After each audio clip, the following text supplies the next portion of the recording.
Hello, everyone, and welcome back to another episode of Acupuncture is My Life. Now, in this episode, I'd like to discuss why I'm constantly emphasizing see a physician on an annual basis, along with establishing a regular wellness visit routine with an acupuncturist.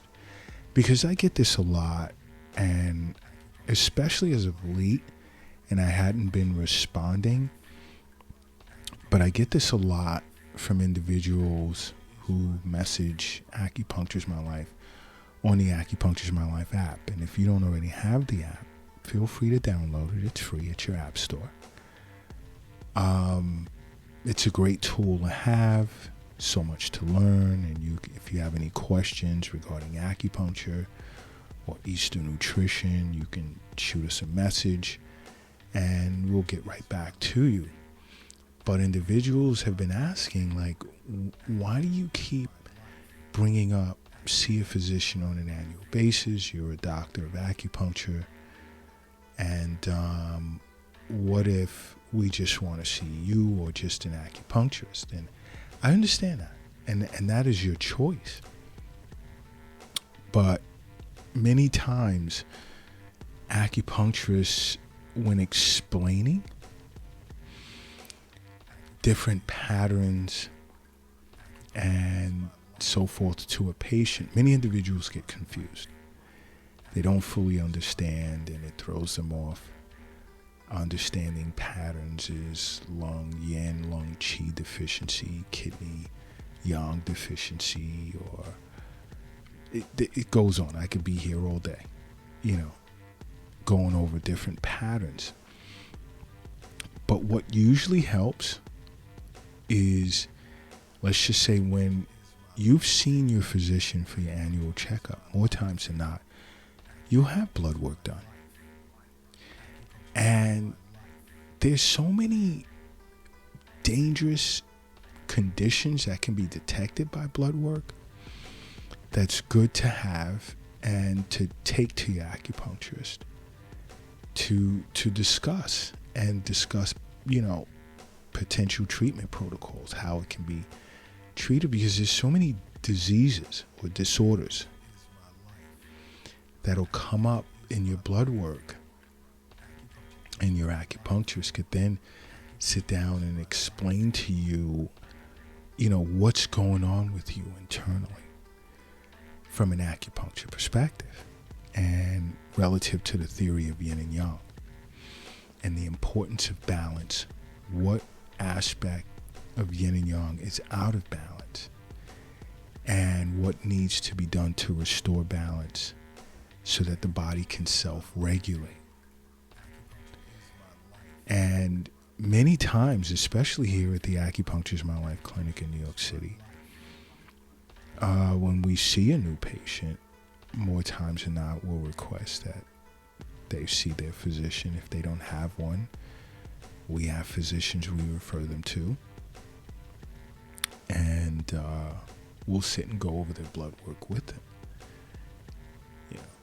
And it helps them understand whatever disorder they may be faced with as well. And I'm going to actually do probably a 5-part series on this, because this is like really more important than many people realize when I speak of this in podcasts. So I could understand why some will ask the question, why a physician? The synergy that exists between acupuncture and allopathic medicine is awesome. Awesome. Eastern medicine and Western medicine, awesome. Okay? And I'll delve deeper into that topic in a future podcast. But, let's discuss some of the symptoms, let's say, that can be bad, that can be detected by a blood test, that many individuals are unaware of. And let's say something as simple as allergies. Someone will present with hives or rashes, and they'll be afraid. Oh my gosh, what's going on? Watery eyes, sneezing, and getting blood work done with their physician can point them in a direction of being tested for different allergies. And sometimes allopathic medicine may look to go the route of immunotherapy, whereas an acupuncturist will look to boost qi and blood, enhance full body circulation of qi and blood. There's many approaches. There's several different approaches based on a person's constitution that an acupuncturist may take. We could also see in blood work things such as rheumatoid arthritis, because a patient can present with persistent fatigue. There can be like a dull, low fever with joint stiffness. And your doctor, physician may test for antibodies or do imaging tests plus additional blood tests to find out what's going on. Whereas in acupuncturist, we have our ways in which we'll assess the constitution to treat the root, that being rheumatoid arthritis, to suppress the symptoms, basically get rid of the symptoms of joint stiffness, fever, and fatigue. But even individuals can, let's say, I'll go in a little more into detail, right? Let's take a disease such as HIV. There'll be individuals, they wouldn't know. They'll notice they're presenting, let's say, with a rash and swollen lymph nodes, and they're losing weight, and there'll be like a subtle fever, and not know what's going on. Not know what's going on. And I mean, an acupuncturist may send that person to have an illicit test done, saliva test done, or they may do it themselves.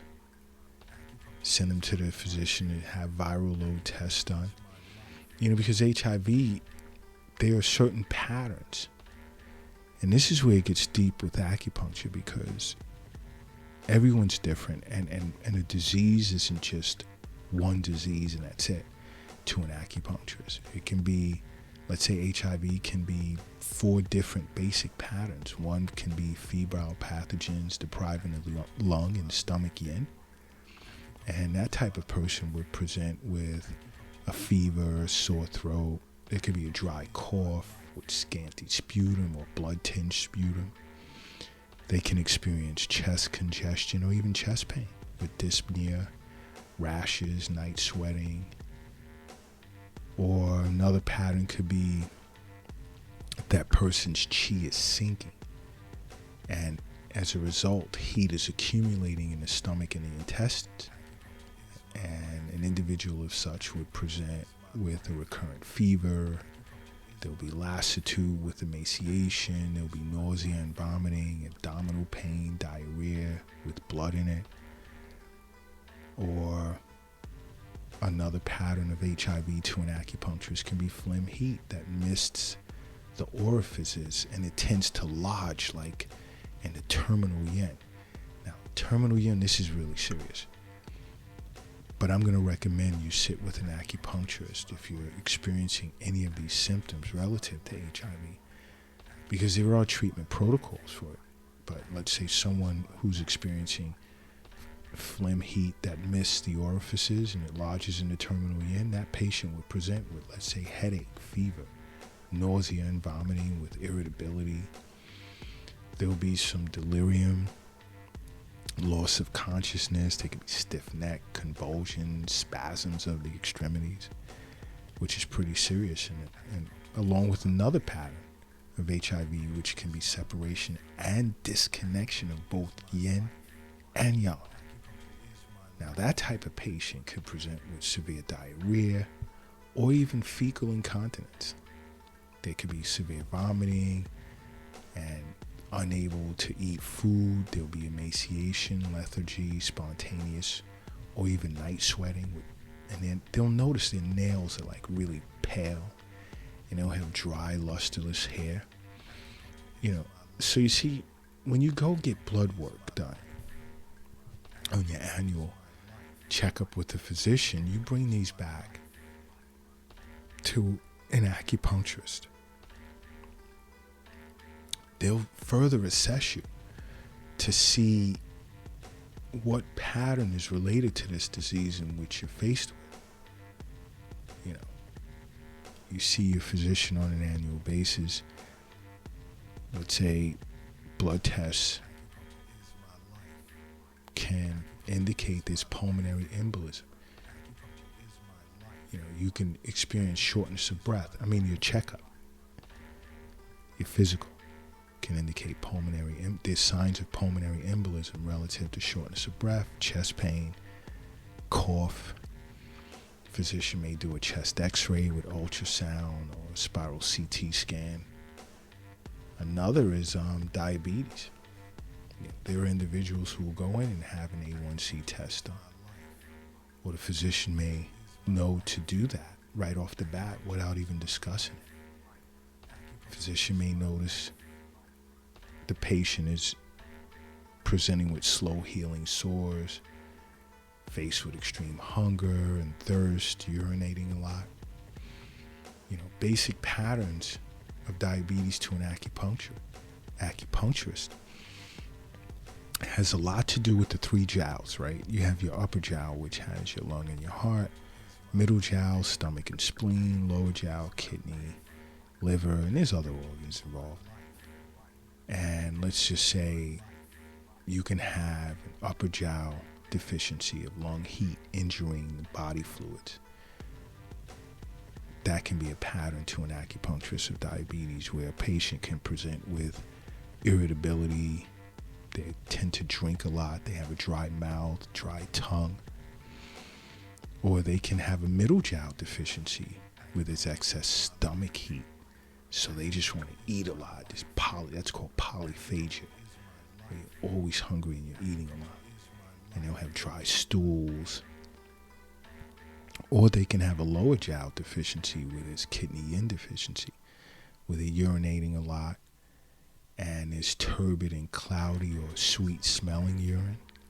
Or it can be even much more serious, where there's a deficiency of both yin and yang relative to diabetes, where there's polyuria, turbid, cloudy urine, more urine output than fluid intake, and an intolerance for cold with cold limbs.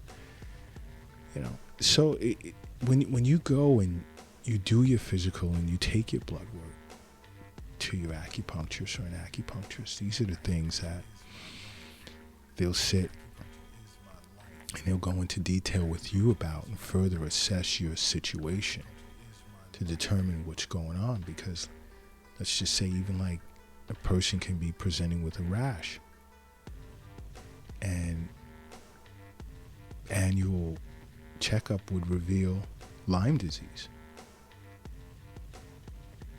And they can take an illicit test.